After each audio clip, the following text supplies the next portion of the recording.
Hello friends, welcome है आपके अपने यूट्यूब चैनल डीएस मैथ में। तो फ्रेंड्स, आज मैं हिंदी व्याकरण का टॉपिक जो कि अपने पास में संज्ञा ये लेकर आया हूं। तो आपको इसकी कंप्लीट डिटेल बताने वाला हूं मैं आपको। तो वीडियो में लास्ट तक जरूर बने रहना और चैनल पे नए हो तो सब्सक्राइब जरूर कर देना और वीडियो पसंद आए तो लाइक एंड अपने फ्रेंड्स में शेयर जरूर कर देना। तो फ्रेंड्स, आज अपना हिंदी व्याकरण का टॉपिक है संज्ञा। संज्ञा सिंपल अपन बोल सकते हैं संज्ञा कि कुछ भी हो, नाम, स्थान, कोई व्यक्ति, सब कुछ संज्ञा है। साधारण शब्दों में नाम को ही संज्ञा कहते हैं। किसी व्यक्ति, वस्तु, स्थान, भाव आदि का बोध कराते हैं, उन शब्दों को अपन संज्ञा कहते हैं। मुख्य रूप से अगर मैं बात करता हूं तो संज्ञा के 3 भेद होते हैं अपने पास में। पहला टाइप होता है अपने पास में व्यक्तिवाचक संज्ञा, दूसरा जातिवाचक संज्ञा, तीसरा भाववाचक संज्ञा। अब अपने पास में देखो तीनों नाम से ही समझ में आ रहे हैं अपने को। तो देखो मैं डिटेल से बताता हूं आपको। तो सबसे पहले अपना व्यक्तिवाचक संज्ञा की बात करता हूं मैं। जिस संज्ञा शब्द में एक ही व्यक्ति या वस्तु या स्थान के नाम का बोध हो उसे व्यक्तिवाचक संज्ञा कहते हैं। व्यक्तिवाचक संज्ञा विशेष का बोध कराती है, सामान्य का नहीं। जैसे कोई व्यक्ति हो तो व्यक्ति जैसे अपने पास में जैसे कोई कुछ भी प्रसिद्ध व्यक्ति हो, कोई स्थान हो तो उसका एक फेमस यानी जो प्रसिद्ध स्थान का नाम हो, उस तरीके से ये सामान्य का नहीं है, एक विशेष चीज का बोध कराते हैं अपने पास। जैसे व्यक्तिवाचक संज्ञा में व्यक्तियों, देशों, शहरों, नदियों, पर्वतों, त्योहारों, पुस्तकों, दिशाओं, समाचार पत्रों, एक यूनिक चीज होती है उसकी बात। तो दिनों, महीनों आदि के नाम ये सब आते हैं अपने पास में। अब दूसरी बात करता हूं मैं जातिवाचक। तो जातिवाचक में बात करता हूं तो देखो अब जातिवाचक में जातिवाचक संज्ञा, जिस संज्ञा शब्द में किसी जाति के संपूर्ण प्राणियों, वस्तुओं, स्थानों आदि का बोध होता है उसे जातिवाचक संज्ञा कहते हैं। जैसे गाय, आदमी, पुस्तक। अब अपने पास में इस गाय की मतलब ये देख जाति का बोध हो रहा है इसके अंदर। आदमी, पुस्तक, नदी आदि, पशु पक्षियां, फल फूल, नगर, पहाड़, ये सब। तो ये सब अपने पास में इनमें सब में जाति का बोध हो रहा है। तो ये जातिवाचक संज्ञा हुई अपने पास में। तो वीडियो को लास्ट तक जरूर देखते रहना। अब आगे मैं थर्ड टाइप की बात करता हूं। तो ये अपने पास में देखो भाववाचक संज्ञा। भाववाचक नाम से ही समझ में आ रहा है अपने पास में, जिसमें भाव जैसे जिस संज्ञा शब्द में प्राणियों या वस्तुओं का गुण, धर्म, दशा, कार्य, मनोभाव आदि का बोध होता है उसे भाववाचक संज्ञा कहते हैं। भाववाचक संज्ञा की रचना मुख्य 5 प्रकार के शब्दों से होती है। अब देखो अब बनता है यहाँ से अपने पास में कंपटीशन एग्जाम हो या कोई सा भी एग्जाम हो, उसमें किस तरीके से कहाँ से क्वेश्चन पुट होते हैं तो वो यहाँ से क्वेश्चन बनते हैं अपने पास में। कि जैसे जातिवाचक संज्ञा से ये देखो भाववाचक संज्ञा है ना, तो ये देखो जातिवाचक संज्ञा से भाववाचक बनाओ, विशेषण से, सर्वनाम से, अवयव से। तो ये अपने पास में इंपॉर्टेंट चीज है, तो वीडियो में लास्ट तक जरूर बने रहना। तो जातिवाचक संज्ञा से जैसे ये पशु, इसे भाववाचक बनाओ पशुता, लड़का लड़कपन, बच्चा बचपन, सेवक सेवा, बूढ़ा बुढ़ापा। ये सब अपने पास में कॉम्पिटिटिव एग्जाम जो भी एग्जाम है उसमें पूछते हैं। सर्वनाम से भाववाचक संज्ञा बनाओ, मम ममता, आप आपा, अपना अपनापन, निज निजत्व और स्व स्वत्व। अभी विशेषण से, तो विशेषण से पूछ लिया। अब विशेषण से अपन जैसे बोले भाववाचक संज्ञा बनाओ, विशेषण दिए दिया कठोर, ये सब विशेषण है। शिष्ट, ऊंचा, मोटा, सरल। अब देखो कठोर कठोरता, शिष्ट शिष्टता, ऊंचा ऊंचाई, मोटा मोटापा, सरल सरलता। तो इस तरीके से अपने पास में ये एग्जाम में क्वेश्चन पुट कर। अब ये देखिए यहाँ पे क्रिया से। अब क्रिया से एक तरफ अपने को दे दी क्या क्रिया, दूसरी तरफ दे दिया अपने को कि इसकी भाववाचक संज्ञा बनाओ। अब जैसे क्रिया हुई, अब क्रिया जैसे सुनना, ये क्रिया, गिरना, चलना, कमाना, खेलना, ये सब क्रिया हो गई। अब इनसे भाववाचक संज्ञा सुनना का सुनवाई, गिरना गिरावट, चलना चाल, खेलना खेल, ये सब। फिर अवयव से, अब अवयव से देखो ये अपने पास में अवयव से भाववाचक संज्ञा, दूर दूरी, ऊपर ऊपरी, मना मनाही, निकट निकटता, नीचे नीचाई। तो ये था फ्रेंड्स अपने पास में जो संज्ञा अपने पास में जो भी कॉम्पिटिटिव एग्जाम हुआ, जैसे रीट, आरपीएससी की जो भी एग्जाम होते हैं, पटवारी, इनमें जिनमें भी हिंदी पूछते हैं, तो ये अपने को ये ज्ञान होना बहुत जरूरी है। तो फ्रेंड्स इसी तरीके से मेरे लेक्चर चलते रहे हिंदी के। आप नेक्स्ट लेक्चर, अगले से अगले लेक्चर देखते रहना, आपकी पूरी कंप्लीट हिंदी हो जाएगी। जो भी हिंदी व्याकरण के टॉपिक है मैं पूरे टॉपिक करवाने वाला हूँ। तो फ्रेंड्स चैनल पे नए हो तो सब्सक्राइब जरूर कर देना, और वीडियो पसंद आया तो लाइक एंड शेयर जरूर कर देना। हेलो फ्रेंड्स, फिर से स्वागत है आपके अपने चैनल DS मैथ में। तो फ्रेंड्स हिंदी व्याकरण का टॉपिक आज मैं फिर सर्वनाम लेके आया हूँ। तो फ्रेंड्स चैनल पे नए हो तो सब्सक्राइब जरूर करना, और वीडियो को लास्ट तक जरूर देखना। वीडियो पसंद आए तो लाइक एंड शेयर कर देना। तो ये देखो सर्वनाम। अब देखो सर्वनाम की डेफिनेशन की बात करता हूँ। तो सबसे पहले मैं संज्ञा के स्थान पर प्रयुक्त होने वाले शब्दों को सर्वनाम कहते हैं, जैसे मैं, तुम, वह, हम, आप, उसका आदि। अब सर्वनाम के मुख्यतः अपने पास में 6 भेद होते हैं। पहला पुरुषवाचक, निश्चयवाचक, अनिश्चयवाचक, संबंधवाचक, प्रश्नवाचक, निजवाचक। अपने पास में बहुत से क्या पूरे नाम से ही समझ में आ रहे हैं। तो मैं फ्रेंड्स जैसे पुरुषवाचक सर्वनाम, जिन सर्वनामों का प्रयोग कहने वाले, सुनने वाले व जिसके विषय में कहा जाए के स्थान पर किया जाता है उन्हें पुरुषवाचक सर्वनाम कहते हैं। अब इसमें 3 हो गए, उत्तम पुरुष और मध्यम पुरुष और एक लास्ट जो अंतिम पुरुष। अब देखो ये उत्तम पुरुष, बोलने वाला या लिखने वाला व्यक्ति, जैसे मैं, हम सब, हम लोग आदि, ये सब अपने पास में उत्तम पुरुष के अंदर आएंगे। अब इसके बाद में ये देखो मध्यम पुरुष, जिससे बातें की जाए उसके नाम के बदले प्रयुक्त होते हैं। जैसे तू क्या कर रहा है, तुम क्या कर रहे हो, जैसे आप लोग ये करो, आप वो करो, आप लोग इस तरीके से आप सब ये करो, ये मध्यम पुरुष हो गया। अन्य पुरुष, ये देखो अपने पास में अन्य जो लास्ट का, जिसके बारे में बात की जाए उससे नाम के बदले में प्रयुक्त होने वाले, जैसे वे लोग, ये, यह, आप, ये सब। उसके बाद में मैं बात करता हूँ अपने पास में निश्चयवाचक सर्वनाम। अब देखो निश्चयवाचक सर्वनाम में सीधा नाम से ही समझ में आ रहा है अपने को। नाम से समझ में आ रहा है कि निश्चय मतलब जो भी है वो निश्चित है। जैसे जो सर्वनाम निकष्ट तथा अथवा दूरस्थ व्यक्ति पदार्थ की ओर निश्चित संकेत करे, मतलब निश्चित संकेत करे कि जो ये है वो है। जैसे ये इतना है, ये इतनी दूर है, इतना वो है, ये सब निश्चय एकदम कंफर्म कि यही है, उससे अपने निश्चयवाचक सर्वनाम बोलते हैं। निकट के लिए यह है और ये, दूर के लिए जैसे वह राम है तो राम है, जैसे निकट के लिए। जैसे यह मोबाइल है तो वह मोबाइल ही है, ऐसे। अनिश्चयवाचक सर्वनाम, अब अपने को नाम से समझना। अनिश्चय मतलब जिसमें कोई निश्चय नहीं है। जैसे कुछ लोग यहाँ बैठे हैं, कुछ लोग ये खा रहे हैं, जैसे कुछ लोग खेल रहे हैं, ऐसे। पानी में कुछ है, दूध में कुछ है, इस तरीके से। तो इसमें कोई निश्चय नहीं है अपने पास में, तो ये अनिश्चयवाचक सर्वनाम हो गया। संबंधवाचक सर्वनाम, चौथा सर्वनाम अपने पास में संबंधवाचक। संबंध नाम से समझ में आ रहा है कि 2 उपवाक्यों के बीच में प्रयुक्त होकर एक उपवाक्य की संज्ञा या सर्वनाम का संबंध दूसरे उपवाक्य से दर्शाया जाता हो। जैसे जो, जिसे, जिसका, जिसको। जैसे जो सोएगा सो खोएगा, जिसकी लाठी उसकी भैंस। तो अपने पास में ये संबंधवाचक सर्वनाम है, जिसमें एक दूसरे का संबंध है, मतलब एक के बिना दूसरा अधूरा है। जैसे जो सोएगा कोई मतलब नहीं, तो जो सोएगा वो खोएगा, इस तरीके से। जिसकी लाठी उसकी भैंस। अब इसके बाद में ये देखो, ये मैं बात करता हूं। तो ये देखो अपने पास में प्रश्नवाचक सर्वनाम।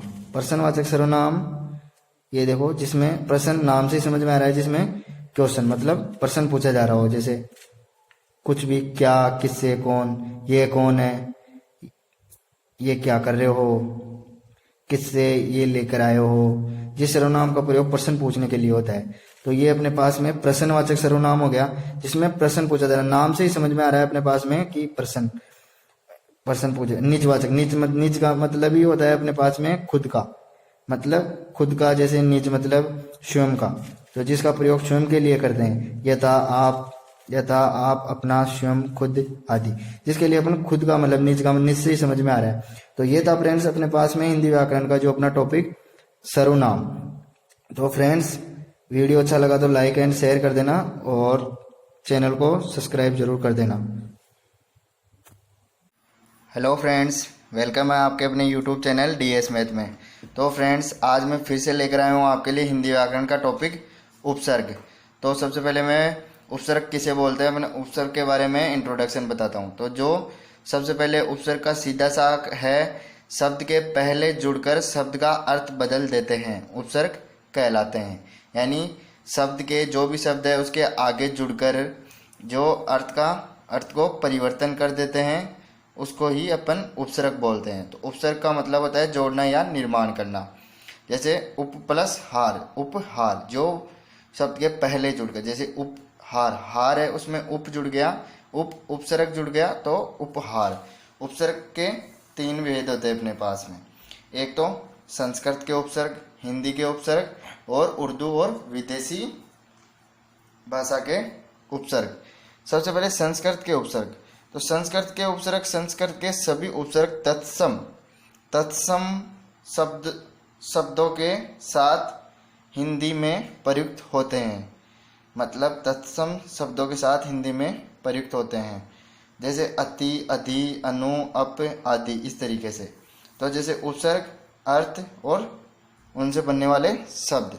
जैसे अति, ऊपर, अधिक, परे, इसका एक शब्द जैसे अति प्रिय, अतिरिक्त, अत्यधिक, अतिसार। बहुत से एग्जाम्पल हो सकते हैं ऐसे, खूब उदाहरण हो सकते हैं ऐसे। जैसे अधि, अंतर्गत और प्रधान, इसका अर्थ होता है तो अधिकार, अधिशेष, अधिकरण, अधिष्ठा। तो इस तरीके से। जैसे अनु, अनुकरण, अनुसंधान। फिर अप, निराधार, दीनता, इसका मतलब अपमान, अपयश, बहुत से शब्द बना सकते हैं इस तरीके से अपन। जैसे अपि, उपसर्ग। इसी तरीके से फिर अपने पास में हिंदी के उपसर्ग। हिंदी भाषा में संस्कृत के उपसर्गों में परिवर्तन करके तद्भव उपसर्गों का निर्माण किया जाता है। जैसे जैसे उपसर्ग, जैसे ए, उ, ओ, अन, अप, इस तरीके से। इनका अर्थ नहीं, ऊंचा। तो जैसे ये रहा, जैसे अकाल, ऊंचे, इस तरीके से। अचेत, वैसे जैसे उछलना, उतरना। जैसे ओगुण, ओगट, इस तरीके से। तो अधमरा, अधलिखा, अधपका, इस तरीके से अपने पास में ये हिंदी के उपसर्ग हो गए। इसके बाद में ये देखो उर्दू, अपने पास में उर्दू। तो उर्दू विदेशी उपसर्ग। जैसे भारत के बहुत से समय तक उर्दू व अन्य विदेशी भाषाएं प्रचलित रही है, अतः हिंदी भाषा में उर्दू, अंग्रेजी आदि अनेक भाषाओं के उपसर्ग भी प्रयुक्त होने लगे हैं। जैसे अल, ना, एन, ला, इस तरीके से। तो जैसे अल, अलविदा, अलबेला, ना, नालायक, नापसंद, नापाक। एन, एन वक्त, एन मौका। इसके बाद में ला, लाचार, लाजवाब, लापता। बद, जैसे बदनाम, बद। इस तरीके से अपने पास में विदेशी भाषा के उपसर्ग है। इस तरीके से फ्रेंड्स, वीडियो पसंद आया तो लाइक और शेयर, और चैनल पे नए हो तो सब्सक्राइब जरूर कर देना। अगला टॉपिक होगा अपने पास में इसी तरीके से हिंदी व्याकरण का। तो ये अपने पास में उपसर्ग।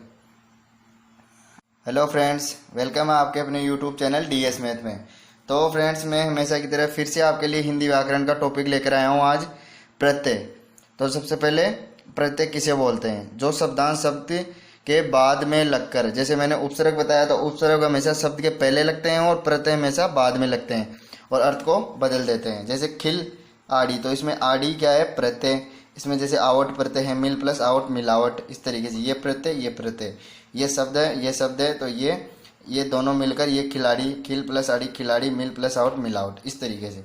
तो हिंदी भाषा में प्रत्यय 3 प्रकार के होते हैं, संस्कृत प्रत्यय, हिंदी प्रत्यय, वही विदेशी प्रत्यय। जिस तरीके से उपसर्ग संस्कृत के, हिंदी के और विदेशी, तो उस तरीके से हिंदी में प्रत्यय जैसे कृत प्रत्यय, तद्धित प्रत्यय। अब जैसे संस्कृत में प्रत्यय, ये देखो इत लगा के, जैसे हर्षित, इत लग गया लास्ट में, गर्वित, इत, लज्जित, पल्लवित, इस तरीके से। इक, मानसिक, धार्मिक, मार्मिक, पारिश्रमिक, बहुत से एग्जाम्पल हो सकते हैं इस तरीके से दोस्तों। लिस्ट ऑफ एग्जाम्पल खूब।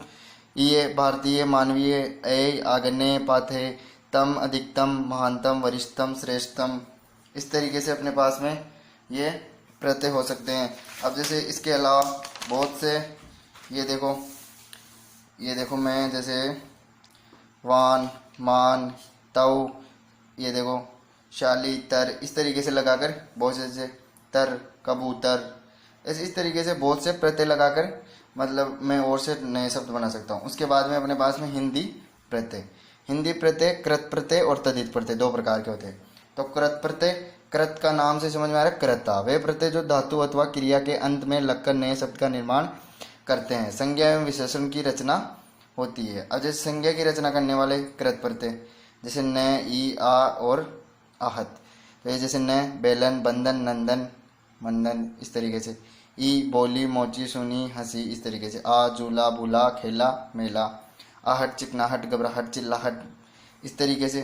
फिर विशेषण की रचना करने वाले कृत प्रत्यय आड़ी, एरा, आऊ, ऊ ये लगाकर जैसे खिलाड़ी, अगाड़ी, अनाड़ी, पिछाड़ी, एरा, लुटेरा, बगेरा, सपेरा, इस तरीके से। आऊ, बिकाऊ, दिखाऊ, कमाऊ, इस तरीके से। कृत प्रत्यय के भेद अपने पास में। तो कृत प्रत्यय के कृतवाचक, भाववाचक, कर्मवाचक, क्रियावाचक, करणवाचक, इस तरीके से। तो कृतवाचक कर्ता का बोध कराने वाले प्रत्यय जो कर्ता का बोध कराते हैं, जैसे हार, पालन हार, चाकन हार, राकन हार, जैसे वाला, रखवाला, लिखने वाला, पढ़ने वाला। फिर इसमें जैसे क, अ, ता आदि ये सब लगाकर भी अनेक शब्द निर्माण कर सकते हैं। उसके बाद में कर्मवाचक कर्म का बोध हो, जिसमें ओना, खिलौना, बिछोना, नी, ओढ़नी, छलनी, ना, पढ़ना, लिखना, माना, इस तरीके से अपने पास में ये कर्मवाचक। फिर उसके बाद में अपने पास में करणवाचक। तो उसमें करण साधन का बोध कराने वाले जैसे अन्न, पालन, सोहन, झाड़न, नी, चटनी, कतरनी, इस तरीके से। फिर भाववाचक क्रिया के भाव का बोध कराने वाले आप, आवट, आव, आई। तो देख आप, मिलाप, विलाप, आवट सजावट, लिखावट, मिलावट, इस तरीके से। फिर क्रिया, तो इसमें क्रिया के शब्दों का बोध हो क्रियावाचक में। तो या, आया, बोया, सोया, खाया, नहाया। कर, गाकर, देखकर, सुनकर, बोलकर, इस तरीके से कर। तद्धित प्रत्यय क्रिया को छोड़कर संज्ञा, सर्वनाम, विशेषण आदि में जुड़कर नए शब्द बनाने वाले प्रत्यय तद्धित प्रत्यय कहला लेते हैं।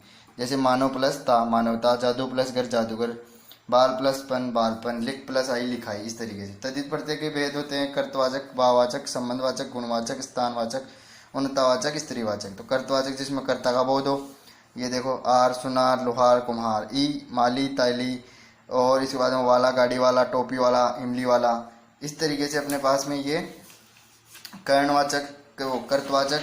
फिर इसके बाद में अपने पास में ये देखो कर्णवाचक हो गया। अब इसके बाद में भाववाचक आएगा।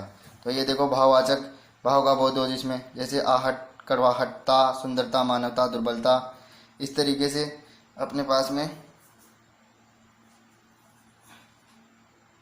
अब उसके बाद में संबंधवाचक, संबंधवाचक में संबंध का बोध हो जैसे एक शारीरिक, मानसिक, ये देखो सामाजिक, आलू, कृपालु, श्रद्धालु, ईर्ष्यालु, इला, तर आदि ये सब लगा कर रहने। गुणवाचक में गुण का बोध हो वान, गुणवान, धनवान, बलवान, ये भारतीय, राष्ट्रीय, नाटकीय, आ और ई लगाकर और बना सकते हैं अपन। स्थानवाचक स्थान का बोध हो जैसे वाला, शहर वाला, गांव वाला, झूले वाला, इस तरीके से ई या ई लगाकर और बना सकते हैं। उन्नतवाचक जिसमें लघुता का बोध हो जैसे इया, लुटिया, ई प्याली, नाली वाली, इस तरीके से। डी और ला लगाकर इस तरीके से बना सकते हैं। स्त्रीवाचक, स्त्रीवाचक स्त्रीलिंग का बोध हो जैसे आइन, पंडिताइन, ठकुराइन, इन, मालिन, जोगिन, नी, मोनी, सैनी, इस तरीके से। उर्दू के प्रत्यय, उर्दू भाषा का हिंदी के साथ लंबे समय तक प्रचलन में रहने के कारण हिंदी भाषा में उर्दू भाषा के प्रत्यय भी प्रयोग में आने लगे जैसे घी, ताजगी, बानगी, सादगी, गर, कारीगर, बाजीगर, सौदागर, ची, नकलची, तोपची, उनमची, दार, हवलदार, जमींदार, किराएदार, इस तरीके से अपने पास में ये इस तरीके से ये प्रत्यय हो गए। उसके बाद में खोर, आदमखोर, चुगलखोर, रिश्वतखोर, इस तरीके से नामाब, इस तरीके से और शब्द बना सकते हैं। बाज, मंद, आबाद, इंदा, ईसा, गो, ये आप स्क्रीनशॉट लेना है इसका। तो फ्रेंड्स ये था अपने पास में प्रत्यय। तो फ्रेंड्स चैनल पे नए हो तो सब्सक्राइब जरूर करना, वीडियो पसंद आए तो लाइक और अपने फ्रेंड्स में शेयर कर देना। इसी तरीके से मैं हिंदी व्याकरण के टॉपिक लेकर आता रहूँगा। हेलो फ्रेंड्स, वेलकम है आपके अपने यूट्यूब चैनल DS मैथ में। तो फ्रेंड्स आज मैं फिर से लेके आया हूँ आपके लिए हिंदी व्याकरण का टॉपिक संधि विच्छेद। तो फ्रेंड्स वीडियो को लास्ट तक ज़रूर देखना और चैनल पे नए हो तो सब्सक्राइब ज़रूर कर देना और वीडियो पसंद आए तो अपने फ्रेंड्स में शेयर कर देना और लाइक कर देना। तो संधि का शाब्दिक अर्थ होता है अपने पास में योग अथवा मेल। परिभाषा, जब दो वर्ण पास पास आते हैं या मिलते हैं तो उनमें विकार उत्पन्न होता है, अर्थात वर्ण में परिवर्तन होता है। यह विकार इस विकार को, जो विकार उत्पन्न होता है, इसे ही अपन संधि बोलते हैं। तो देखो अब संधि विच्छेद, संधि युक्त शब्द अपने पास में महेश, मनोबल, इनका संधि विच्छेद करता हूँ। जैसे महेश महा प्लस ईश, मनोबल मन है प्लस बल। संधि के अपने पास में 3 भेद होते हैं। संधि के मुख्यतः 3 भेद होते हैं, स्वर संधि, व्यंजन संधि और विसर्ग संधि। स्वर संधि, व्यंजन संधि, विसर्ग संधि। अब स्वर संधि के भी अपने पास में 5 भेद होते हैं।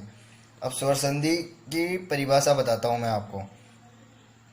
तो स्वर संधि, जब 2 स्वरों के मेल से उत्पन्न विकार जब 2 स्वरों के मेल से उत्पन्न विकार स्वर संधि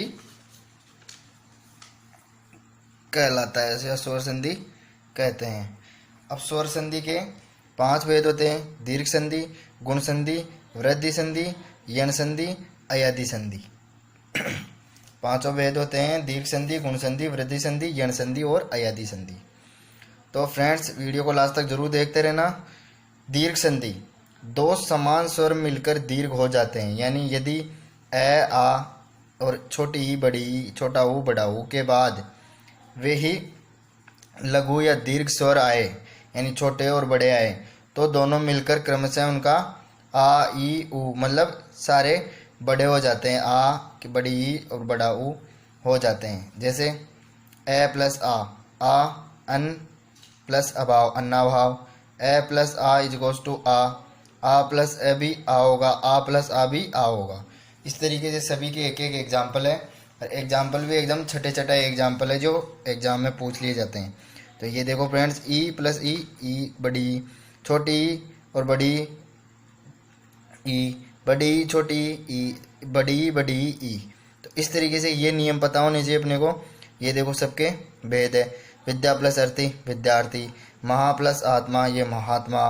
गिरी प्लस इंद्र, यहाँ पे छोटी ये बड़ी ई हो गई। मही प्लस इंद्र, महींद्र। यहाँ पे जैसे अन अभाव, तो ए और ए यहाँ हो गया अन्ना, यानी आ की ये आ हो गया, ये देखो ये ए। भोजन प्लस आल्य, तो ए यहाँ पे न में ए छुपा है, न, तो ए प्लस आ, भोजन ना, यानी ना, यानी आ, तो आ हो गया यहाँ पे इस तरीके से। इसके बाद में ये देखो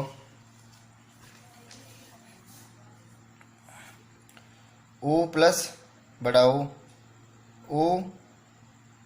और बड़ा ऊ, बड़ा ऊ छोटा ऊ, तो इस तरीके से ये भानु प्लस उदय, तो छोटा ऊ और छोटा ऊ बड़ा भानु दे। अम्बू प्लस उर्मी, अम्बुर्मी, ये बड़ा ऊ। इस तरीके से ये देखो फ्रेंड्स, अब इसके आगे अपने को ये पता होना चाहिए। इसके बाद में दूसरी गुण संधि। गुण संधि का क्या नियम है? यदि ए या आ के बाद ई या ई, ऊ या ऊ, री आए तो दोनों मिलकर क्रमशः ए, ओ और अर हो जाता है।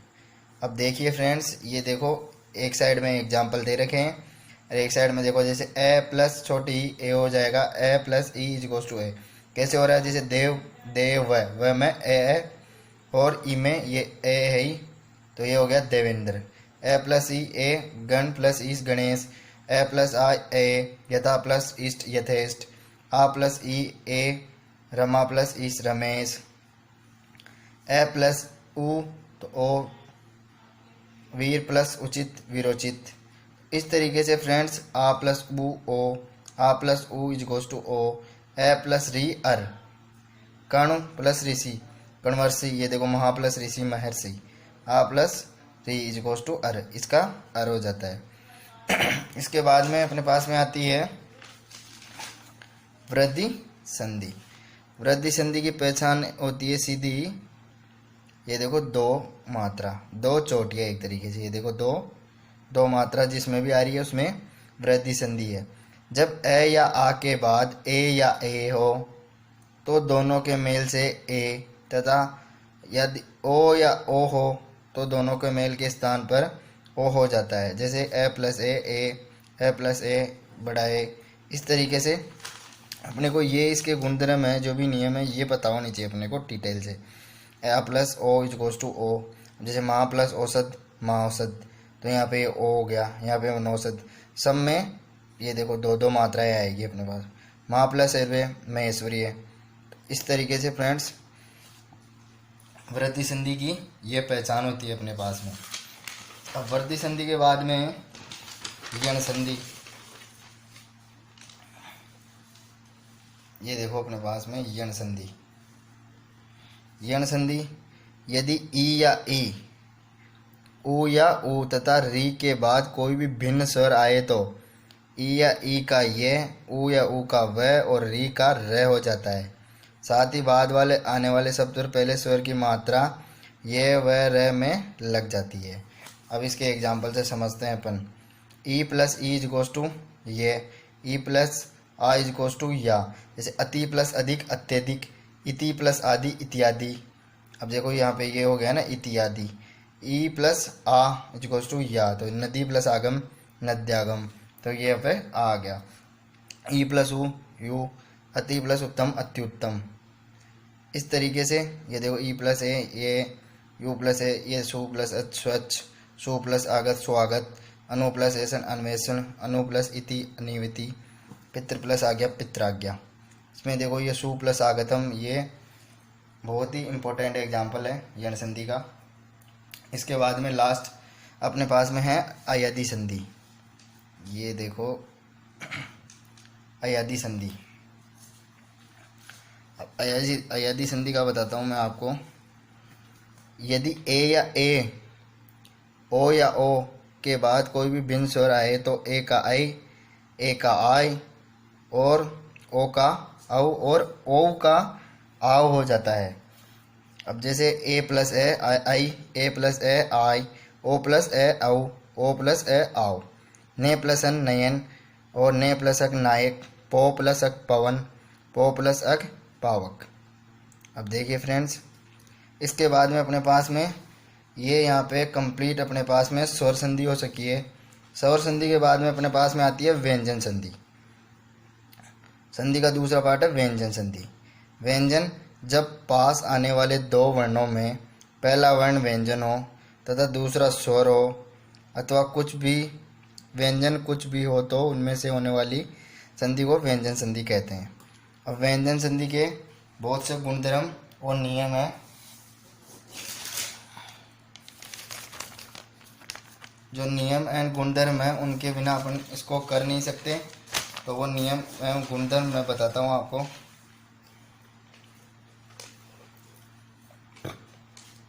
ये देखो पहला गुणधर्म, पहला नियम है अपने पास में। यदि प्रत्येक वर्ग हो गया जैसे क ख ग, ऐसे प्रत्येक वर्ग के पहले वर्ण अर्थात क च ट और त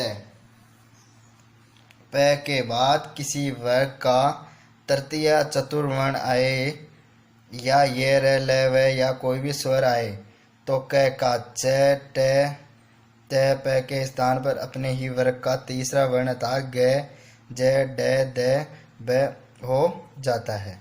अब देखो अपन इसको एग्जाम्पल से समझते हैं। ये देखो वाक प्लस ईस वागीस है, तो ये जो क और ई, तो यहाँ पे ये तीसरा वर्ण हो गया ग, तो वागीस। फिर दिक प्लस गज, ये देखो दिग्गज। वाक प्लस दान वागदान। सत प्लस वाणी सदवाणी। सब प्लस द शब्द। इसके बाद में दूसरा गुणधर्म आएगा अपने पास में। यदि प्रत्येक वर्ग के पहले अर्थात क च ट त प के बाद न या म आए तो क च ट त प अपने वर्ग के पंचम वर्ण अर्थात ड ये न म के में बदल जाते हैं। जैसे वाक प्लस में, ये देखो वार्ड में। क का लास्ट वर्ण ये ड, ट का लास्ट वर्ण ये देखो अण। जगत प्लस नाथ जगन्नाथ, तो ये देखो त का लास्ट वर्ण न, ये लास्ट हो जाए ल।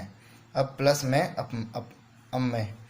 अब तीसरा नियम अपने पास में, यदि म के बाद कोई स्पर्श व्यंजन आए, यदि म के बाद कोई भी स्पर्श व्यंजन आए तो म जुड़ने वाले वर्ण के वर्ग का पंचम वर्ण या अनुस्वार हो जाता है। जैसे अहम प्लस कार अहंकार, ये अनुसार। किम प्लस चिंत किंचित। सम प्लस गम संगम। सम प्लस तोष संतोष। ये देखिए उसका उल्टा हो गया। इसमें देखो एक ये अपवाद है दो, सम प्लस कृत, इसमें देखो संस्कृत, सम प्लस कृति संस्कृति, ये अनुसारियाँ। चौथा नियम है अपने पास में, यदि म के बाद ये रे ले व से है में से किसी भी वर्ण का मेल हो तो म के स्थान पर अनुस्वार ही लगेगा। जैसे सम प्लस योग संयोग, सम प्लस आर संवाद, सम प्लस रचना संरचना, सम प्लस वाद संवाद, सम प्लस सार संसार।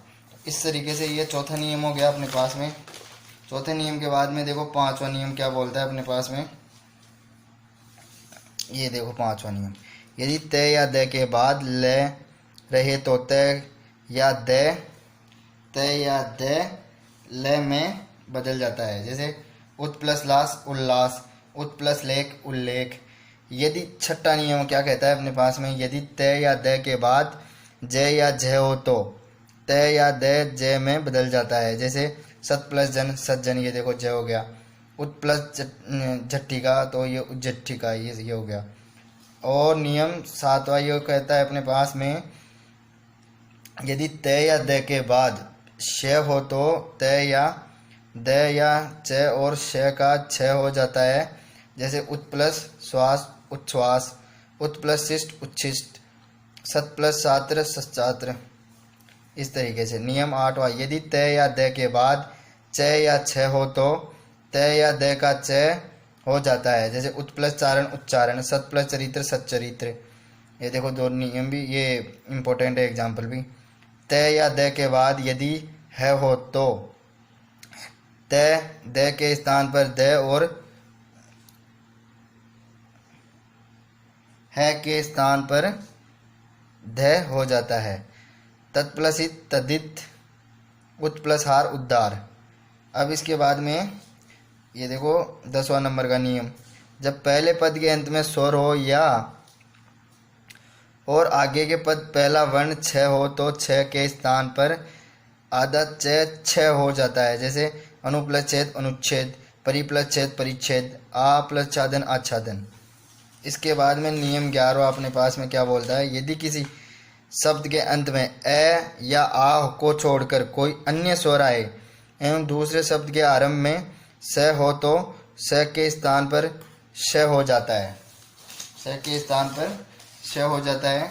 अब इसके एग्जाम्पल, जैसे अभि प्लस एक अभिषेक, वी प्लस सम विषम, नि प्लस सिद्ध निषिद्ध, सु प्लस सप्ति सुप्ति। फिर 12वां नियम, री रे श के बाद जब कोई स्वर कोई क वर्गीय या प वर्गीय वर्ण अनुसार अथवा ये व है में से कोई वर्ण आए तो अंत में आने वाला न अण हो जाता है। जैसे भर प्लस अन भरण, बस प्लस अन भूषण, भूष प्लस अन भूषण, राम प्लस अन रामायण, प्र प्लस मान प्रणय मान। फिर लास्ट में अपने पास में तीसरे नंबर की संधि आती है, तीसरा पार्ट, विसर्ग संधि। विसर्ग, ये देखो इसको विसर्ग बोलते हैं, ये दो डॉट होते हैं उसको ही विसर्ग बोलते हैं। विसर्ग के स्थान पर स्वर या व्यंजन के मेल में जो विकार उत्पन्न होता है उसे विसर्ग संधि कहते हैं। विसर्ग संधि संबंधित कुछ नियम इस प्रकार है अपने पास में, जैसे प्रातः काल, प्राय, दुख है आदि। इस तरीके से ये, यदि विसर्ग के पूर्ण ए हो और बाद में ए हो तो दोनों का विकार हो तो ओ में, ये विकार ओ में बदल जाता है। जैसे मनः प्लस अविराम मनो विराम, यशः प्लस अभिलाषा यशोभिलाषा, मनः प्लस अनुकूल मनोकूल। यदि विसर्ग के पहले ए हो और बाद वाले शब्द का पहला अक्षर ए हो या विसर्ग का लोप हो जाता है, ए के अतिरिक्त अन्य कोई भी स्वर आ जाता है विसर्ग का लोप हो जाता है। जैसे अतः प्लस एव अतएव, यश प्लस इच्छा यशिच्छा। अब इसके बाद में देखो ये नियम तीसरा क्या कहता है, यदि विसर्ग के पहले ए हो तब बाद में किसी भी वर्ग का तीसरा चौथा वर्ण अथवा ये रे ले व व्यंजन आते हैं तो विसर्ग ओ में बदल जाता है। जैसे तप प्लस वन तपोवन, अधय प्लस गामी अधोगामी, मनः प्लस विज्ञान मनोविज्ञान। यदि विसर्ग, अब देखो ये चौथा नियम, यदि विसर्ग के बाद ए के अतिरिक्त कोई भी अन्य स्वर अथवा किसी वर्ग का तृतीय चतुर्थ या पंचम वर्ण हो या ये रे ले व है हो तो विसर्ग के स्थान में र हो जाता है। जैसे आयु प्लस वेद आयुर्वेद, ज्योति प्लस में ज्योतिर्मय, धनु प्लस धारी धनुर्धारी। इसके बाद में पांचवा नियम, यदि विसर्ग के बाद च तालव्य से आता है तो विसर्ग श हो जाता है। जैसे पुनः प्लस च पुनश्च, यश प्लस शरीर यशशरीर। इसके बाद में छठा नियम क्या बोलता है, यदि विसर्ग के पहले ए या आ हो, विसर्ग के पहले या ए या आ हो तथा बाद में त या दंते श आता है तो विसर्ग स हो जाता है। जैसे पुर प्लस सर पुरस्चर, नम प्लस ते नमस्ते, मन प्लस ताप मनस्ताप। अब लास्ट नियम है अपने पास में सातवां नियम विसर्ग संधि का। यदि विसर्ग के पहले ई या ऊ स्वर हो और उसके बाद क ख प म वर्ण आए तो विसर्ग का मूर्धन्य व हो जाता है, श हो जाता है। ये विसर्ग का से षटकोण वाला श हो जाता है। आवि प्लस कार आविष्कार, चतुर प्लस पद चतुष्पद, बही प्लस बहिष्कार। तो ये था फ्रेंड्स अपने पास में संधि विच्छेद का एक शानदार वीडियो। तो पसंद आया तो अपने फ्रेंड्स में शेयर कर देना एंड लाइक कर देना, और चैनल पे नए हो तो सब्सक्राइब जरूर कर देना। हेलो फ्रेंड्स, वेलकम है आपके अपने यूट्यूब चैनल DS मैथ में। तो फ्रेंड्स आज मैं आपको नंबर ऑफ लिस्ट ऑफ मतलब बहुत से शब्द बताने जा रहा हूँ जो अपने पास में मतलब पर्यायवाची शब्दों के लिए आपको एक PDF की तरह बहुत से शब्दों के आपको पर्यायवाची बताने वाला हूँ। तो फ्रेंड्स वीडियो को लास्ट तक ज़रूर देखना। तो आज तक जो भी एग्ज़ाम है, सभी एग्ज़ाम में जिस भी तरीके के पर्यायवाची शब्द पूछे जाते हैं वो सब इनमें से ही आने वाले हैं। तो फ्रेंड्स वीडियो को लास्ट तक ज़रूर देखना। चैनल पे नए हो तो सब्सक्राइब जरूर कर देना। तो पर्यायवाची शब्द, पर्यायवाची का शब्द का मतलब पर्याय का सामान्य अर्थ होता है समान, मतलब समान। इस प्रकार पर्यायवाची शब्द का सामान्य अर्थ होता है समान अर्थ वाला शब्द, मतलब एक ऐसा शब्द जिसके बहुत से मतलब जैसे किसी को अपन जैसे सोहन बोलते हैं तो उसको जैसे अपन कई नामों से बोलते हैं अपने घर में, जैसे उस तरीके से यहाँ पे जैसे अमृत है तो अमृत को मैं जैसे सुधा, पीयूष, सोम, मधु, अमीय, इस तरीके से बहुत से शब्द हैं जो इनका मतलब एक ही है, लेकिन इस तरीके से भी बोल सकता हूँ। अमृत को सुधा भी बोल सकता हूँ, पीयूष भी बोल सकता हूँ, सोम भी बोल सकता हूँ, मधु भी बोल सकता हूँ, अमीय भी बोल सकता हूँ। तो इस तरीके से फ्रेंड्स आप इसका स्क्रीनशॉट ले लेना या फिर आप इसको कॉपी में नोट्स बना लेना। तो मैं बता रहा हूँ आपको, देखो ये अब मैं बताते जा रहा हूँ और आप करते जाना। तो जैसे मैं बता दिया एक, जैसे अमृत का सुधा, पीयूष, सोम, मधु, अमीय। अग्नि का आग, अनल, पावक, ज्वाला, क्रेसानो। इस तरीके से असुर को दैत्य, दानव, धनुज, राक्षस, रजनीचीर। तो इस तरीके से अब देखो मैं बता रहा हूँ, आप फटाफट सभी को या तो स्क्रीनशॉट ले लीजिएगा या अपने नोट्स बना लीजिएगा वीडियो को पॉज कर करके आराम से इस तरीके से।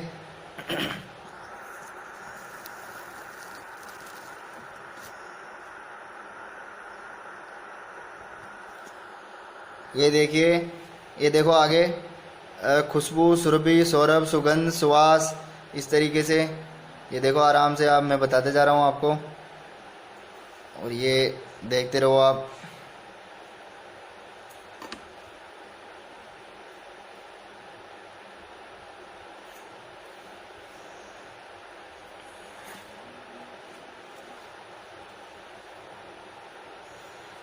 ये देखिए फ्रेंड, लास्ट तक ज़रूर देखना। मैं बहुत से शब्द बताने वाला हूँ आपको, पर्यायवाची शब्द। ये देखो आगे, स्वर्ण को कनक, कुदंत, हेम, स्वर्ण, कंचन, सोया, हिरण्य, हिमालय, पर्वतराज, नागराज, हिमगिरी। और मैं बताऊंगा आपको, ये देखिए आगे अपन पास में अंक का, गोद, करोड़, पासु, संख्या, गिनती, आंकड़ा, इस तरीके से ये देखते रहो फ्रेंड्स। ये देखिए फ्रेंड्स, आप इनका स्क्रीनशॉट ले सकते हो, तो ये देखते रहो।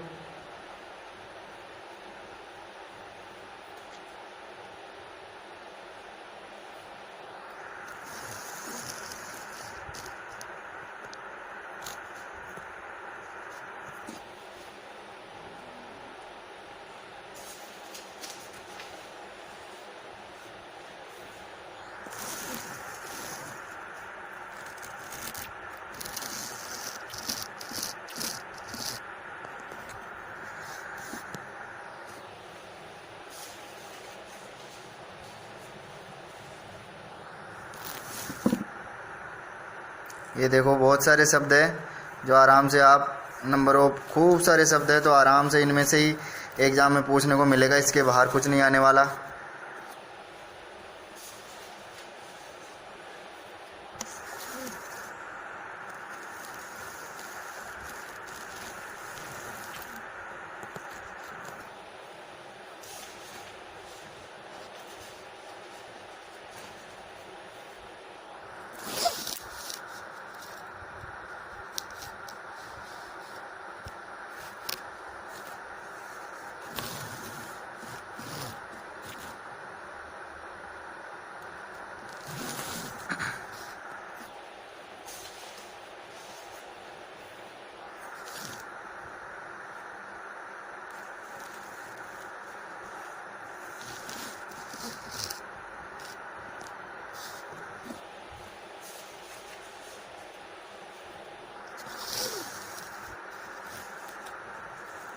ये देखो फ्रेंड्स, देखते रहो।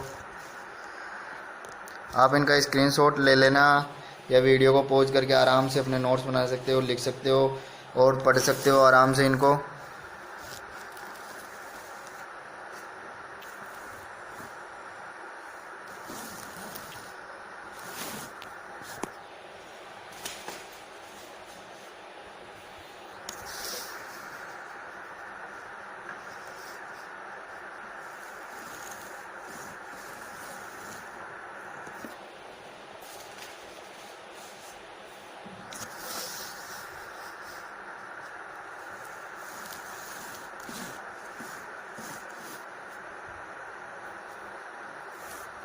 तो फ्रेंड्स, ये था अपने पास में आज पर्यायवाची शब्द का वीडियो। बहुत से पर्यायवाची देखने को मिले, इनमें से आराम से, इनसे बाहर एग्जाम, कोई सी भी एग्जाम हो, चाहे से आरपीएससी के एग्जाम हो, कोई सी भी एग्जाम हो, इससे बाहर नहीं जाने वाला कोई भी क्वेश्चन। तो फ्रेंड्स, वेलकम है आपके अपने यूट्यूब चैनल डीएस मैथ में। तो फ्रेंड्स, आज मैं फिर से लेकर आया हूँ आपके लिए व्याकरण का टॉपिक, विलोम शब्द। तो फ्रेंड्स, वीडियो को लास्ट तक ज़रूर देखना और चैनल पे नए हो तो सब्सक्राइब ज़रूर कर देना। तो फ्रेंड्स, ये है अपने पास में, देखो बहुत से विलोम शब्द की सूची लिस्ट है, तो आप देख लीजिएगा। वीडियो को पॉज करके आराम से नोट्स बना सकते हो, लिख सकते हो, पढ़ सकते हो, या फिर आप स्क्रीनशॉट ले लेना। तो जैसे विलोम शब्द का साधारण अर्थ होता है उल्टा। परिभाषा, जिस शब्द के द्वारा हमें उसके विपरीत अर्थ का पता चलता है उसे विलोम शब्द कहते हैं। जैसे उल्टा सीधा, सुख दुख, मतलब उल्टा। तो ये देखो अपने पास विलोम शब्दों की ये सूची है, इसका आराम से आप ये देखते रहो। आप आराम से वीडियो को पॉज करके देख सकते हो या फिर आप स्क्रीनशॉट ले सकते हो इसका।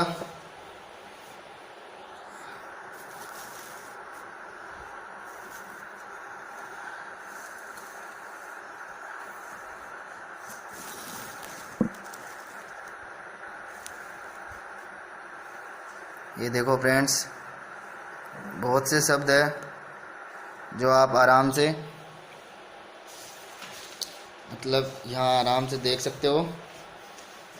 ये देखो,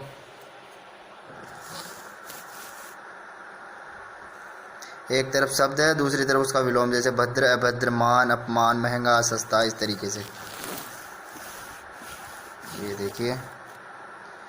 तो फ्रेंड्स, आप वीडियो को लास्ट तक जरूर देखना, मैं बहुत से शब्द बताने वाला हूँ ऐसे। ये देखो फ्रेंड्स, आगे के शब्द, विलोम शब्द, इससे बाहर एक भी क्वेश्चन नहीं जाने वाला, चाहे से यूपीएससी एग्जाम, चाहे सिविल से कोई से भी एग्जाम देख लो, आईएएस आरएस के लेके छोटा सा एग्जाम से लेके बहुत बड़ा एग्जाम, चाहे से चपरासी के फोर्थ चतुर्थ श्रेणी के एग्जाम से लेके चाहे से आईएएस आरएस तक के एग्जाम देख लो, इससे बाहर कोई भी क्वेश्चन नहीं आने वाला है। तो फ्रेंड्स, आप वीडियो को देखते रहो अच्छे से। तो ये देखो फ्रेंड्स, देखते रहो आराम से वीडियो को, स्क्रीनशॉट ले लेना या फिर आप वीडियो को पॉज करके आराम से पढ़ सकते हो, लिख सकते हो। ये देखिए,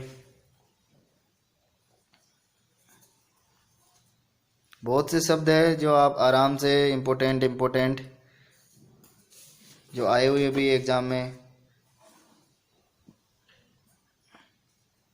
ये देखो,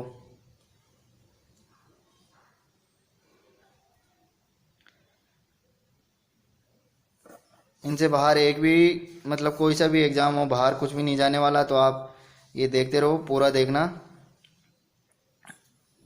सभी तरीके के अपोजिट जो विलोम शब्द हैं वो मिल जाएंगे यहाँ पे।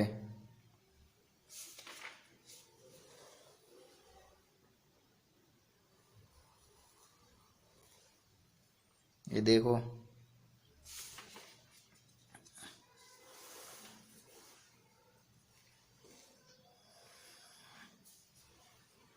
तो ये था फ्रेंड्स अपने पास में आज का वीडियो। तो फ्रेंड्स इस तरीके से इनके अलावा विलोम शब्द कहीं बाहर नहीं जाने वाले, चाहे से कोई से भी एग्जाम हो। तो फ्रेंड्स चैनल पे नए हो तो सब्सक्राइब जरूर कर देना, और वीडियो अच्छा लगा तो अपने फ्रेंड्स में शेयर जरूर कर देना, लाइक कर देना। हेलो फ्रेंड्स, वेलकम है आपके अपने यूट्यूब चैनल DS मैथ में। तो फ्रेंड्स आज मैं हिंदी व्याकरण का टॉपिक लेकर आया हूँ आपके लिए, शब्द शुद्धि। यानी अपन किस तरीके से अपने पास में शब्द अशुद्ध हो जाते हैं जिनको अपन शुद्ध लिखते हैं। तो इसमें अपने पास में सबसे पहले जैसे मैं बताता हूँ आपको, एक छोटे से वीडियो के अंदर सब कुछ बता दूंगा। तो आप वीडियो को लास्ट तक जरूर देखना, चैनल पे नए हो तो सब्सक्राइब जरूर कर देना। तो सबसे पहले अपन गलती करते हैं मात्राओं की। जैसे मात्रा, जैसे अब जैसे ये देखो थी। अब जैसे मैं इसमें देखो मात्राओं की बात है, इसमें थी की बड़ी मात्रा लगा दिया, लेकिन जबकि आनी अपने पास में छोटी चाहिए। इस तरीके से जैसे आहुति, ये देखो आहुति, ये देखो ये अशुद्ध शब्द, ये शुद्ध शब्द। तो इस तरीके से मात्राओं में जो भी गड़बड़ करते हैं अपन, तो वो देखो ये शब्द है सारे। आप देखते रहना, स्क्रीनशॉट ले लेना या वीडियो को पॉज करके आराम से पढ़ लेना। इसके बाद में ये देखो, अब दूसरा आगम, यानी जैसे अब देखो यहाँ पे अशुद्ध शब्द और शुद्ध शब्द। अब देखो अत्यधिक है, अब जबकि ये होता है अत्यधिक। अहोरात्रि, ये होता है अहोरात्र। इस तरीके से अहिल्या, अहल्या, इस तरीके से व्यंजन का आगम। अब देखो अंतर्ध्यान, अंतर्ध्यान, इस तरीके से देखो शुद्ध अशुद्ध। मानवीकरण, मानवीकरण होता है। फिर इधर ये लोप, इसमें अपने पास में लोप हो जाता है। तो लोप होने वाले शब्द जैसे अभी मैं बताता हूँ आपको, जैसे किस में स्वर का लोप हो रहा हो, किस में व्यंजन का लोप हो रहा हो। तो इस तरीके से जैसे अभी यहाँ पे जैसे ये स्वर का लोप हो रहा है, स्वर का लोप। आगामी, ये देख आगामी, इस तरीके से होता है। फिर उसके बाद में ये देखो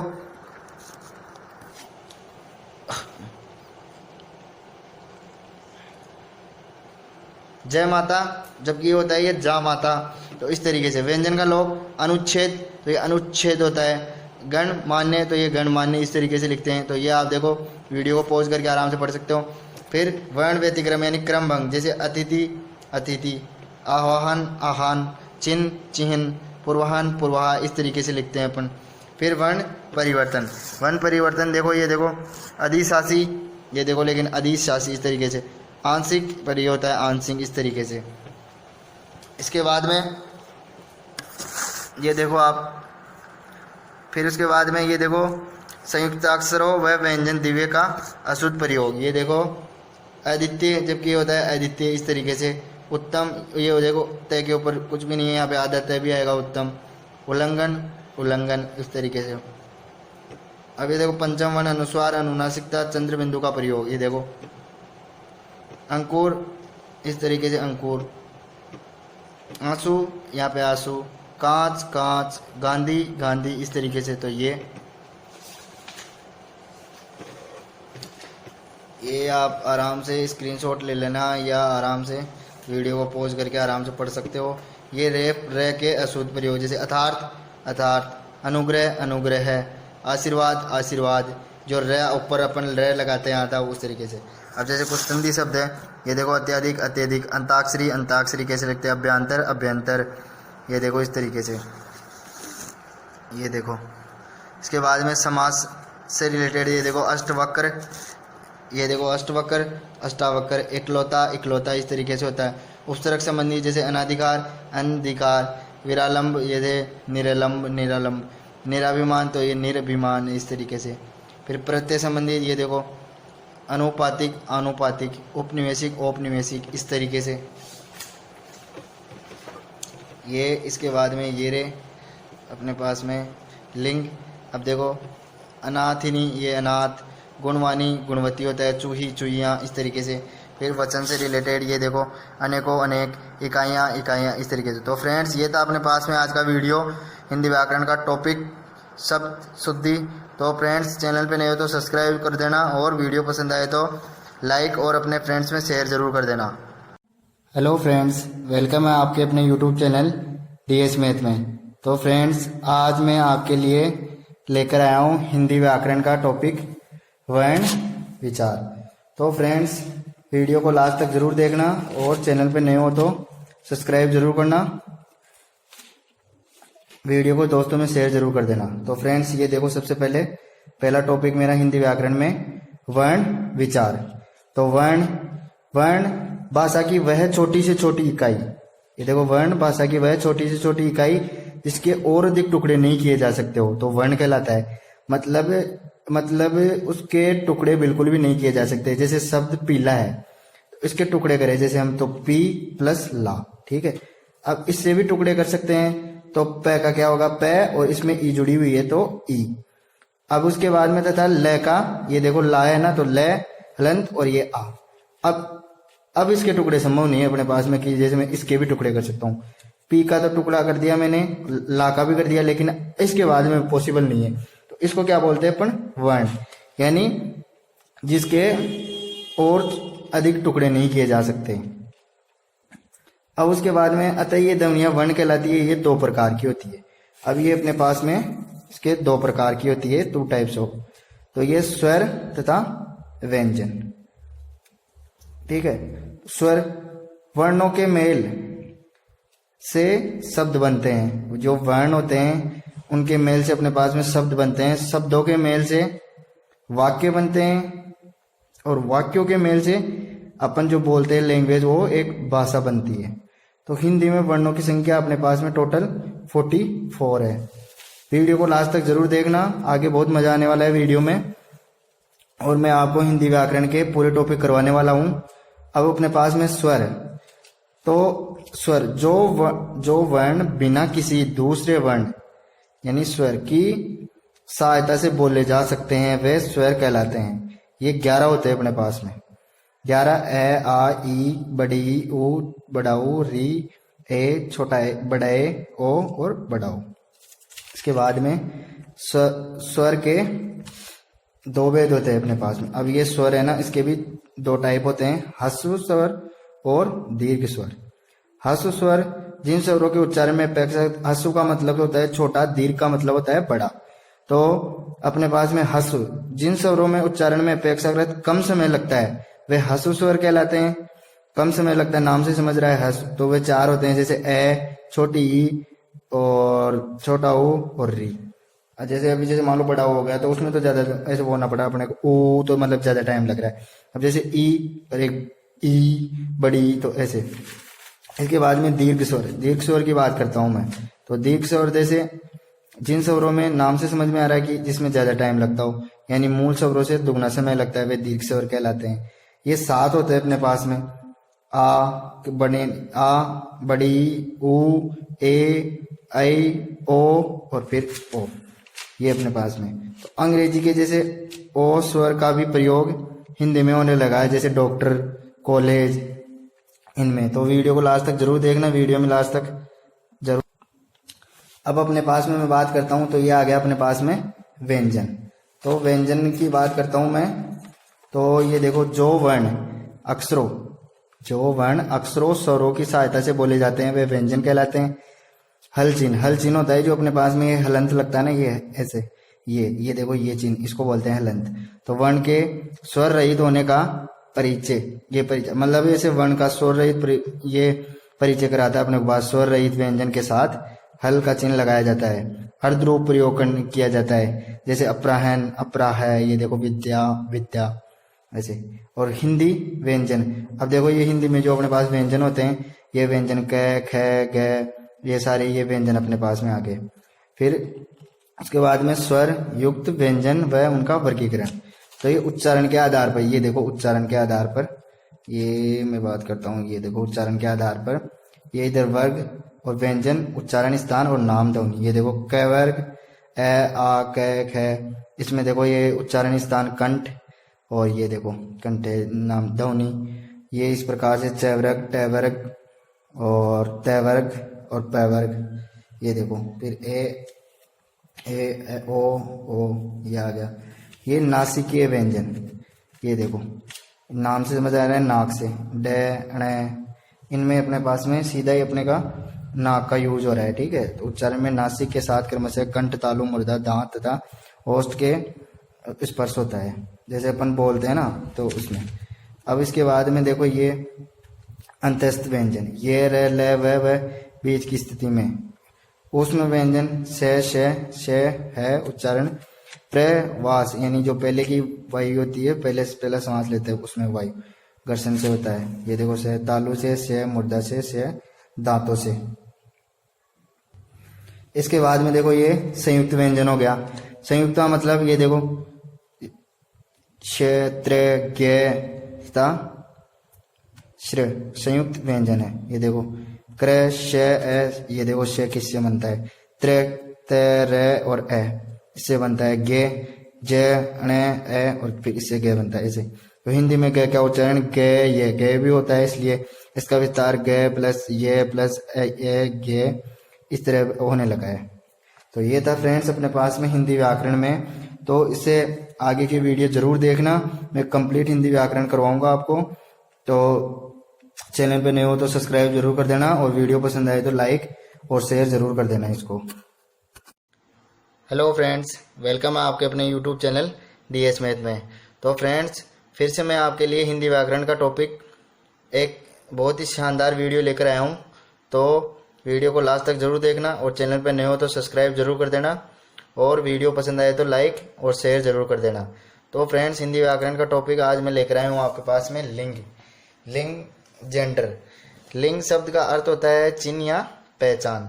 व्याकरण के अंतर्गत लिंग उसे कहते हैं जिसके द्वारा किसी विकारी शब्द के स्त्री या पुरुष जाति होने का बोध होता है।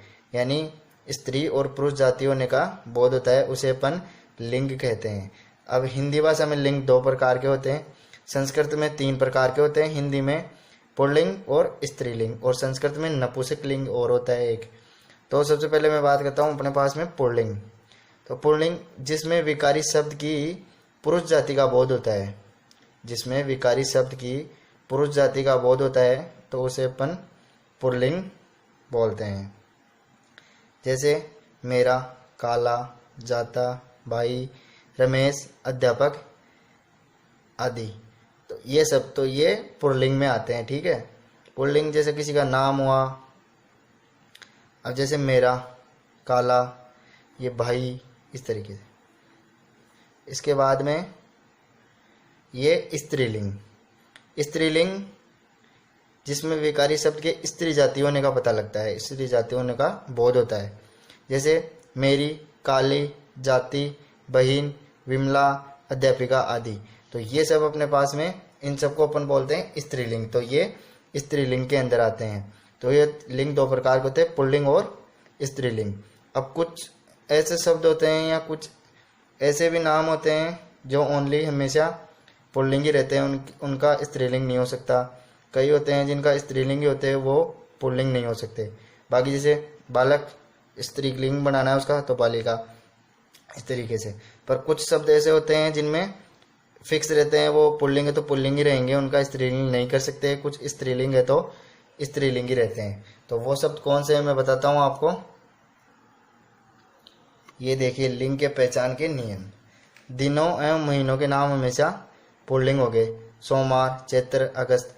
ये हमेशा देखो कंपटीशन एग्जाम में यहीं से क्वेश्चन बनता है। जैसे दिनों एवं महीनों के नाम हमेशा पुल्लिंग ही रहेंगे। जैसे सोमवार है, इसका मैं स्त्रीलिंग नहीं बना सकता। चैत्र, अगस्त, इसका स्त्रीलिंग में नहीं बना सकता। उसके बाद में अपने पास में है पर्वतों एवं पेड़ों के नाम हमेशा पुल्लिंग होते हैं। जैसे हिमालय, बबूल, आम, नीम आदि। इसके बाद में अनाजों कुछ अनाज एवं कुछ द्रव्य पदार्थों के नाम पुल्लिंग होते हैं। जैसे चावल, गेहूं, तेल, घी, दूध आदि। ये सब अपने पास में पुल्लिंग में ही काउंट होते हैं। इसके बाद में जैसे ग्रहों एवं रत्नों के नाम हमेशा पुल्लिंग होते हैं। जैसे सूर्य, चंद्र, पन्ना, हीरा, मोती, ये सब। इसके बाद में अंगों एवं देवताओं के नाम हमेशा पुल्लिंग होंगे। होते हैं, जैसे कान, हाथ, सिर, वरुण, पैर आदि ये सब।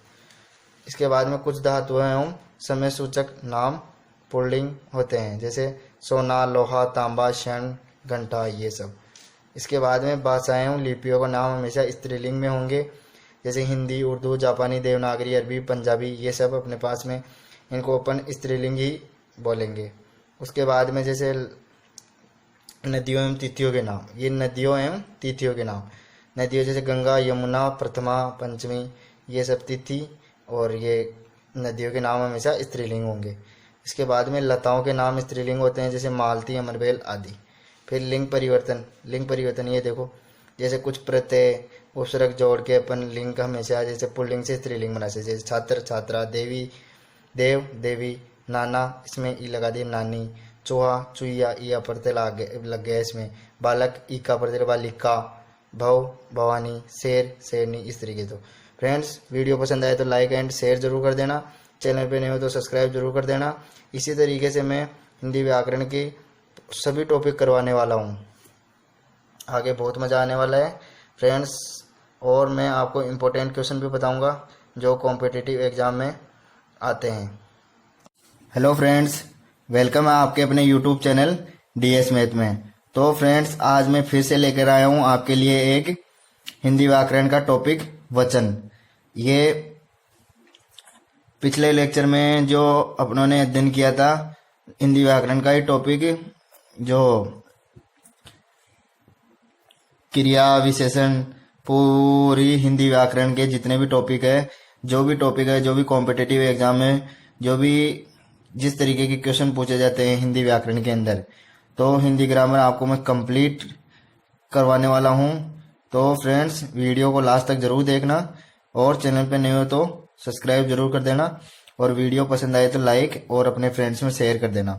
तो देखिए ये फ्रेंड्स वचन, वचन देखो व्याकरण में वचन, वचन का अर्थ होता है एक संख्या, यानी जिसमें किसी विकारी शब्द की संख्या का बोध होता है उसे वचन कहते हैं। वचन अपने पास में दो प्रकार के होते हैं। वचन का सीधा सा मतलब होता है अपने पास में एक संख्या, संख्या जैसे एक, दो या दो से अधिक, या तो अकेली एक सिंगल या फिर अकेली, जैसे इंग्लिश में सिंगुलर और प्लूरल होते हैं उस तरीके से। तो अब जैसे मेरे पास में ये देखो अपने पास में एक वचन, इसके दो प्रकार होते हैं, एक वचन और बहुवचन। तो एक वचन जिस शब्द में किसी व्यक्ति या वस्तु की एक ओनली संख्या एक होने का पता चलता हो, जैसे लड़का खेल रहा है तो इसमें लड़का, लड़का केवल एक ही है, ऐसे नहीं कि लड़के हैं, तो लड़का है तो अकेला ही है तो वो एक वचन हो गया। खिलौना टूट गया, खिलौना, खिलौने नहीं है खिलौना, यानी एक ही है, इसकी वजह से एक वचन हो गया। अब समझना एक बार बहुवचन, बहुवचन, बहुवचन अब देखना, बहुवचन जिस शब्द से किसी व्यक्ति वस्तु की संख्या एक से अधिक होने का पता चलता हो, यानी या तो दो या दो से अधिक होने का पता चलता हो। जैसे लड़के खेल रहे हैं तो लड़के यानी बहुत सारे लड़के हैं, अपने को पता नहीं कि कितने लड़के हैं। खिलौने टूट गए, अब खिलौने एक खिलौना नहीं है, बहुत सारे खिलौने हैं, अपने को क्या पता है, पता नहीं कितने ही खिलौने टूट गए। ये पुस्तकें मेरी है, तो ये पुस्तकें, पुस्तक नहीं है पुस्तकें, यानी बहुत सारी अपने पास में, इस तरीके से। अब जैसे बहुवचन बनाने के ये कुछ नियम है, जैसे आ को ए में बदल कर, जैसे कमरा ए लगा दिए तो कमरे, लड़का लड़के, पपीता पपीते, ए को छोटा ए में बदल कर, जैसे पुस्तक पुस्तकें, दाल दाले, और राह राहे। फिर जैसे स्त्रीलिंग शब्द के अंत में आए तो या को, जैसे या और ये चंद्र बिंदु ये लगाकर, जैसे ये देखो चिड़िया तो ये चिड़िया, गुड़िया तो गुड़िया, ये एक वचन है तो, लेकिन ये बहुवचन है, ये चंद्र बिंदु लगते ही। अब जैसे कुछ शब्द अलग ही होते हैं, जैसे गुरु तो उनका बहुवचन होगा गुरुजन, युवा युवा वर्ग, भक्त भक्तजन, खेती खेतियार, मंत्री मंत्रिमंडल, मंत्री परिषद तो मंत्री परिषद, इस तरीके से। तो फ्रेंड्स वीडियो पसंद आया तो अपने फ्रेंड्स में शेयर जरूर कर देना और लाइक जरूर करना, और चैनल पे नए हो तो सब्सक्राइब कर देना। इसी तरीके से मैं आपको अच्छे से अच्छे टॉपिक जो अपने हिंदी व्याकरण के जो भी टॉपिक है बहुत अच्छे तरीके से करवाने वाला हूँ। हेलो फ्रेंड्स, वेलकम है आपके अपने यूट्यूब चैनल DS मैथ में। तो फ्रेंड्स, आज मैं फिर से लेकर आया हूँ आपके लिए हिंदी व्याकरण का टॉपिक, जो अपने रचना संबंधित जैसे पत्र लेखन, यानी जो अपन पत्र यानी अपन एक तरीके से बोले अपने संदेश को एक स्थान से दूसरे स्थान पर अपन भेजते हैं, संप्रेषित करते हैं, अपने विचारों को प्रकट करते हैं। जैसे आजकल तो मोबाइल हो गए, बहुत सी ऐसी चीज़ें हो गई जिनसे अपन आपस में बातचीत कर लेते। पहले के ज़माने में ये पत्र ही भेजा जाता था। आज भी जैसे बहुत सा ऐसा होता है कि जैसे अपन डाक से, पोस्ट ऑफिस से ये पत्र भेजते हैं, तो ये भी अपने पास में कई तरीके के होते हैं। इनको किस तरीके से लिखते हैं, कैसी लैंग्वेज का यूज करते हैं, इनमें कितने टाइप के होते हैं, ये सब मैं बताऊंगा। तो फ्रेंड्स, वीडियो को लास्ट तक ज़रूर देखना। चैनल पे नए हो तो सब्सक्राइब ज़रूर करना, और वीडियो पसंद आए तो लाइक और शेयर कर देना। तो जैसे इसके सबसे पहले मैं अपन जैसे इसके इंट्रोडक्शन की बात करते हैं। अपने भावों एवं विचारों को एक मतलब को दूसरे तक, मतलब अपने भाव और विचारों को दूसरे तक संप्रेषित करना, एक पत्र के माध्यम से अपने संदेश को भेजते हैं। और एक अब जैसे इसको अपन पत्र बोलते हैं। अच्छे पत्र की विशेषताएं, तो अच्छा पत्र की विशेषताएं अपने पास में ये देखो, सरलता। सबसे पहले सरलता, तो सरलता मतलब लैंग्वेज, यानी जो भी अपन जिस भी भाषा में लिख रहे हैं वो एकदम सरल सटीक होनी चाहिए कि हर किसी के मतलब आसानी से समझ में आ जाए। क्रमबद्धता, क्रमबद्धता का मतलब है सीक्वेंस में अपने पास में जैसे जैसे एड्रेस हुआ उसके बाद में अपन ये लिखते हैं, दिनांक लिखते हैं, ये लिखते हैं, वो लिखते हैं, इस तरीके से क्रम के अनुसार होना चाहिए। फिर उसके बाद में ये देखो, पहला टॉपिक सरलता, मतलब टॉपिक क्या, पहला पॉइंट अपने पास में सरलता। दूसरा स्पष्ट, मतलब एकदम स्पष्ट, ऐसे समझ में भी आना चाहिए अपने को पत्र को कि किस तरीके से अपन पत्र को लिख रहे हैं, आगे वाले को समझ में भी आना चाहिए। संक्षिप्तता, तो ये भी पॉइंट अपने पास में बहुत मायने रखता है, संक्षिप्तता।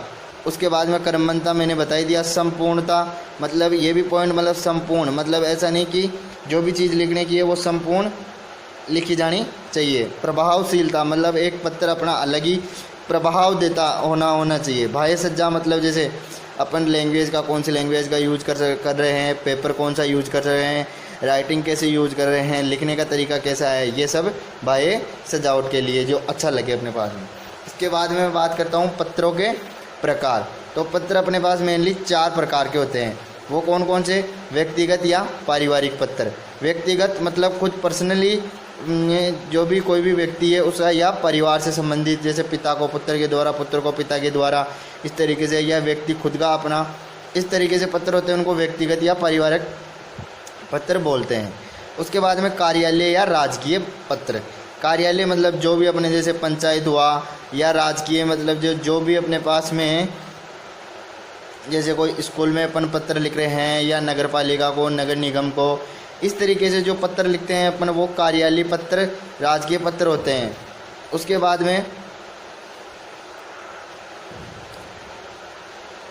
में व्यावसायिक पत्र। व्यावसायिक पत्र मतलब अपने व्यवसाय से, व्यापार से संबंधित जो पत्र होते हैं वो व्यावसायिक पत्र हो गए।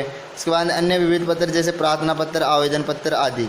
अब जैसे मैं आपको बताता हूँ, सबसे पहले व्यक्तिगत जो पत्र लिखते हैं उसका एक प्रारूप बता देता हूँ, जो स्ट्रक्चर, जो अपन किस तरीके से अपन लिखते हैं। सबसे पहले अपने पास में व्यक्तिगत जो पत्र लिखते हैं उसमें सबसे पहले प्रेषक का पता, फिर उसके बाद में दिनांक, फिर अभिवादन संबोधन, जैसे जो भी हो, जैसे पिता को लिख रहे हैं तो जैसे पिताश्री जो भी अपन संबोधन करते हैं वो, फिर पत्र का प्रारूप, फिर विषय या संदेश जो भी अपन लिखते हैं उसका संदेश पत्र।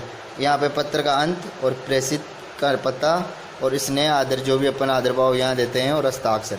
तो इस तरीके से अपन ये अपने पास में प्रार्थना पत्र। अब मैं कुछ आपको सैंपल के तौर पे दिखाता हूँ कार्यालय पत्र कैसे होते हैं, और ये जैसे ये इन पत्र के अंदर कौन कौन से पत्र आते हैं, व्यक्तिगत, पारिवारिक। तो ये आप देखना, रुको एक सेकंड।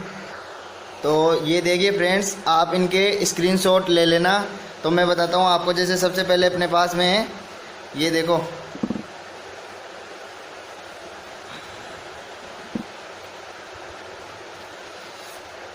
ये देखिए अपने पास में सबसे पहले ये जो व्यक्तिगत और पारिवारिक पत्रों के कुछ उदाहरण, जैसे पुत्र द्वारा पिता को पत्र, तो अपन किस तरीके से लिखते हैं, ये देखो यहाँ तक, फिर यहाँ से यहाँ तक, ये देखो जैसे पूज्य पिताजी सादर प्रणाम, ये इस तरीके के जो मैंने स्ट्रक्चर बताया ना उसके नो, फिर पिता को पुत्र के द्वारा, इस तरीके से। तो ये फ्रेंड आप अपने मतलब स्क्रीनशॉट ले लेना इनका। और जैसे ये देखो,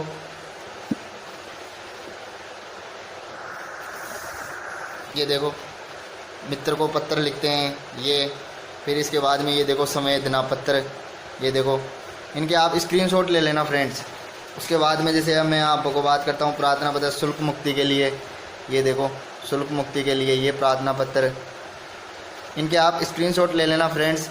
और इसके बाद में जैसे निमंत्रण पत्र, ये देखो निमंत्रण पत्र, ये देखो निमंत्रण पत्र किस तरीके से लिखते हैं, ये देखो। फिर इसके बाद में जैसे कार्यक्रम, ये कैसे कैसे कार्यक्रम क्या क्या है वो, जैसे अपना एक तरीके से शादी का कार्ड होता है उस तरीके से निमंत्रण पत्र। इसके बाद में शिकायती पत्र ये देखो किस तरीके से कैसे लिखते हैं। इनके सबके स्क्रीनशॉट ले लेना आप, जिससे आपको आसानी रहेगी। ये आपको मैं बुक में से बता रहा हूँ।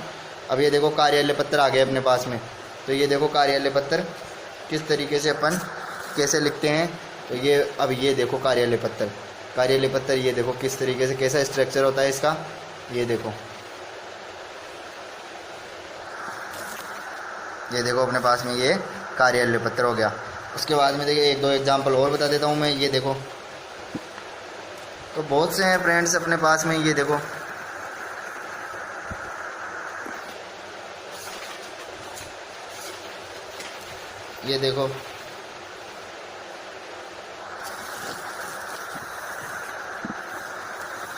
इस तरीके से अपन जो अपने पत्र है वो मैं बता देता हूँ आपको। इतने सारे पत्र मैंने बता दिए हैं। इस तरीके से फ्रेंड्स आप जैसे किसी भी तरीके का पत्र हो तो वो आराम से, जैसे ये व्यावसायिक पत्र आ गया अपने पास में, ये देखो व्यावसायिक पत्र किस तरीके से लिखते हैं। तो ये अपन जैसे ये देखो इसका आगे का ये रहा है व्यावसायिक पत्र का पार्ट। इस तरीके से अपन फ्रेंड्स, तो वीडियो पसंद आया तो लाइक और शेयर कर देना। इस तरीके से अपन आज का टॉपिक खत्म होता है अपना पत्र। और इस तरीके से मैं व्याकरण के सभी टॉपिक करवाने वाला हूँ, तो आप देखते रहिएगा, नेक्स्ट वीडियो ज़रूर देखना। हेलो फ्रेंड्स, वेलकम है आपके अपने यूट्यूब चैनल DS मैथ में। तो फ्रेंड्स आज मैं फिर से लेकर आया हूँ आपके लिए हिंदी व्याकरण से रिलेटेड हिंदी रचना के अंदर अपने पास में ये देखो निबंध लेखन। तो निबंध किस तरीके से लिखते हैं, क्या ध्यान रखता है, निबंध क्या होता है, तो ये सब कुछ बताने वाला हूँ मैं इस वीडियो में। तो वीडियो को लास्ट तक ज़रूर देखना और चैनल पे नए हो तो सब्सक्राइब जरूर करना और वीडियो पसंद आए तो लाइक और अपने फ्रेंड्स में शेयर कर देना। तो फ्रेंड्स सबसे पहले जैसे मैं बात करता हूँ तो निबंध एक गद्य, जो गद्य और पद्य दो भाग होते हैं अपने पास में। गद्य साहित्य की एक विधा है। अंग्रेजी में निबंध को अपन ऐसे बोलते हैं, ESSAY ऐसे बोलते हैं। तो निबंध जैसे इसकी मैं संधि विशेष कहता हूँ, दो टुकड़ों में तोड़ता हूँ उसको, तो नी प्लस बंध। तो निबंध का शाब्दिक अर्थ जैसे तोड़ने से पता लग रहा है अपने को कि अच्छी प्रकार से बंधा हुआ, मतलब कसा हुआ, बंधा हुआ। अर्थात वह गद्य रचना जिसमें सीमित आकार, मतलब एक छोटे आकार में भीतर निजीपन, स्वस्थता, ये देखो सजीवता, सौष्ठव और आवश्यक संगति से किसी विषय का वर्णन किया गया हो, कि एक छोटे से प्रारूप के अंदर सब कुछ बताया गया हो, उसको अपन बोलते हैं निबंध। एक अच्छे निबंध की अपने पास में क्या क्या विशेषताएं होनी चाहिए, तो वो मैं बताऊंगा कि एक अच्छे निबंध किस तरीके से, उसकी क्या क्या गुण होने चाहिए, क्या विशेषताएं होनी चाहिए, तो वो मैं बताता हूँ आपको। ये देखिए अच्छे निबंध की विशेषताएं। निबंध में वर्णन, ये देखो विषय का वर्णन आवश्यक संगति तथा संबंधता से किया गया हो। निबंध में मौलिकता, सरसता, स्पष्टता और सजीवता होनी चाहिए। निबंध की भाषा सरल, प्रभावशाली तथा व्याकरण सम्मत होनी चाहिए। मतलब निबंध की भाषा एकदम सरल, सबके समझ में आने वाली, प्रभावशील और व्याकरण का पूर्ण रूप से प्रयोग किया हुआ होना चाहिए। निबंध संकेत बिंदुओं के आधार पर अनुच्छेदों में लिखा जाना चाहिए। निबंध लेखन से पूर्व रूपरेखा तय कर लेनी चाहिए। निबंध लिखने से पहले एक रूपरेखा तैयार करनी चाहिए कि पहले ये लिखना है, फिर हानि, लाभ, उपन्यास जैसे प्रस्तावना, मतलब किस तरीके से लिखना है, एक फॉर्मेट तैयार करना चाहिए। निबंध निश्चित शब्द सीमा में ही लिखा जाना चाहिए। ऐसा नहीं कि निबंध अपन एक पेज में कर दिए या फिर मैं जैसे 10 पेज 20 पेज भर दिया, 30 पेज भर दिया, ऐसा कुछ नहीं होता है। एकदम शॉर्ट सटीक तरीके से छोटा और अच्छा शुद्ध तरीके से लिखा हुआ होना चाहिए।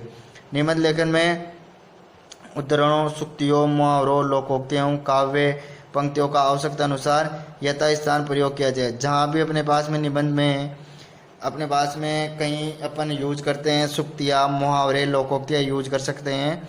जहाँ अपन डाल सकते हैं लोकोक्तियाँ, मुहावरे, वहाँ अपने को आराम से यूज करना चाहिए, लिखना चाहिए उस तरीके से।